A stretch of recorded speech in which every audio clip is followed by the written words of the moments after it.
بسم اللہ الرحمن الرحیم۔ وزیر دفاع یہ کہتے ہیں کہ پی ٹی آئی نے ثانیہ جعفر ایکسپریس کے حوالے سے سوشل میڈیا پر پروپیگنڈا کیا۔ ہم سوچ رہے تھے کہ وزیر دفاع کسی پالیسی پر بات کرتے، لیکن ان کے دل و دماغ پر پی ٹی آئی چھائی ہوئی ہے۔ ہمارے لیے سب سے پہلے پاکستان ہے۔ ہم اداروں کو مضبوط دیکھنا چاہتے ہیں۔ جو ادارے سیاست میں ملوث ہیں وہ اپنا کام کریں۔ نیشنل ایکشن پلان پر عمل درآمد کیا جائے۔ اگر آپ بغور جائزہ لیں پاکستان میں کوئی بھی واقعہ ہو تو فارم 47 کی جعلی حکومت کا رویہ نہایت افسوسناک ہوتا ہے۔ جعفر ایکسپریس واقعہ پر ترجمان دفتر خارجہ بھارت اور افغانستان کا نام لے رہے ہیں اور عالمی برادری کی توجہ سنگین اور تشویشناک مداخلت اور صورتحال کی طرف کروانے کی کوشش کر رہے ہیں۔ ایسے میں مینڈیٹ چور جماعت کے ہارے ہوئے برائے نام وزیر دفاع ملبہ تحریک انصاف پر ڈال کر پاکستان کے خلاف سازش رچانے میں مصروف ہیں۔ آپ خود سوچیں کہ ایسے وقت میں جب ملک کو اتحاد کی ضرورت ہے، مسلم لیگ نون کی قیادت انتہائی بے شرمی کے ساتھ ملک کی سب سے بڑی سیاسی جماعت اور اداروں کو لڑوانے جیسے گراؤنے فعل سر انجام دینے کی کوشش کر رہی ہے۔ اس کے پیچھے بھی ایک بڑا منصوبہ لگتا ہے۔ اگر ملک میں اتحاد کی فضا قائم ہو جائے تو جو مزے مسلم لیگ نون الیکشن چوری کر کے لوٹ رہی ہے، وہ جو ڈاکوں کی نسبت سے لوٹ رہی ہے، وہ سارے ختم ہو جائیں گے۔ پھر آج نوجوانوں والوں کے خلاف زہریلا پروپیگنڈا برداشت نہیں کریں گے، قربانیاں رائے گاہ نہیں جائیں گی۔ یہ کہا ہے شہباز شریف کی جو انہوں نے گفتگو کی ہے کوئٹہ میں۔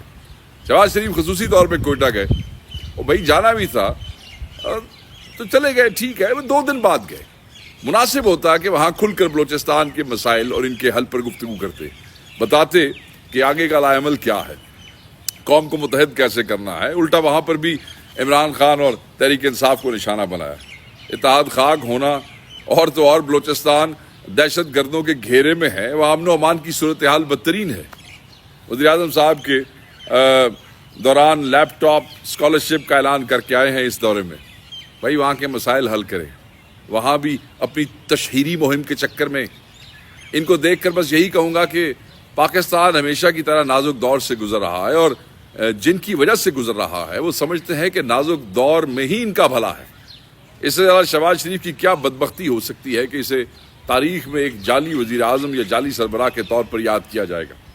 اس کے بارے میں یہ بھی کہا جائے گا کہ تاریخ میں ایک ایسا عجیب ذہنیت کا بادشاہ گزرا ہے جس کی قوم اس سے امن مانگ رہی تھی اور وہ ان میں لیپ ٹاپ تقسیم کر رہا تھا۔ بات یہی نہیں ختم ہو جاتی ہے۔ اگر اس عجیب و غریب انسان کو وہاں تھوڑا موقع اور ملتا تو یہ 2 روپے روٹی والا تندور بنا کر روٹیاں بھی لگانی شروع کروا دیتے وہاں پہ۔ باقی جہاں تک بات ہے تحریک انصاف کے بارے میں بہکی باتیں کرنے کو، تو سمجھ لیں کہ چور کی داڑھی میں تنکا ہے۔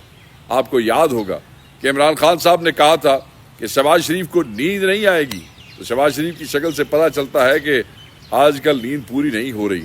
فارم 47-45 دیکھ کر چیخ اٹھتے ہیں خواب میں۔ اور اب اداروں کے حالات دیکھیں، یہ بھی آج اخباروں نے اس کو کور کیا ہے اور ضروری ہے کہ ہم اس پہ ری ایکشن دیں۔ قومی ایئر لائنز کی پرواز نے لاہور میں ایک پہیے پر لینڈنگ کی ہے۔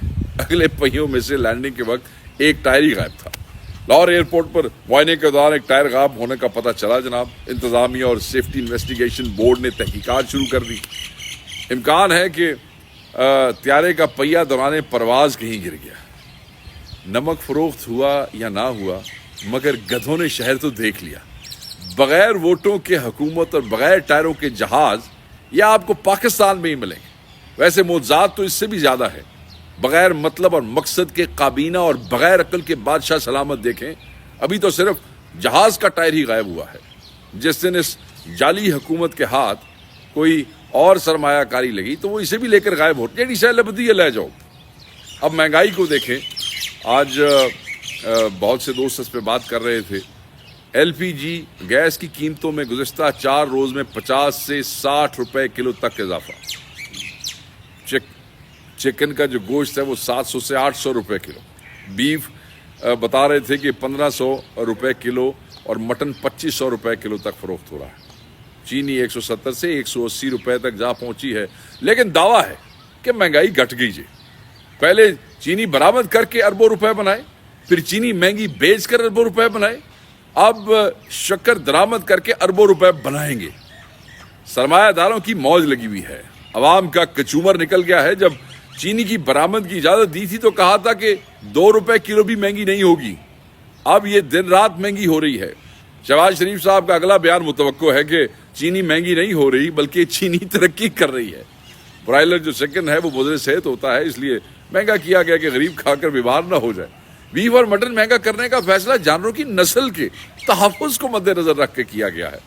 شہباز حکومت آنے کے بعد اس ملک میں صرف وہی رہنا پسند کرتا ہے یا پھر مجبوری ہے کہ جس کے پاس ویزے کے پیسے نہیں ہیں، ورنہ جس تیزی کے ساتھ پچھلے 2 سالوں میں پڑھے لکھے نوجوانوں نے ملک چھوڑا ہے، اگلے چند مہینوں میں صرف شہباز صاحب ہی جو ہے وہ پرواز کرتے نظر آئیں گے. بہت شکریہ.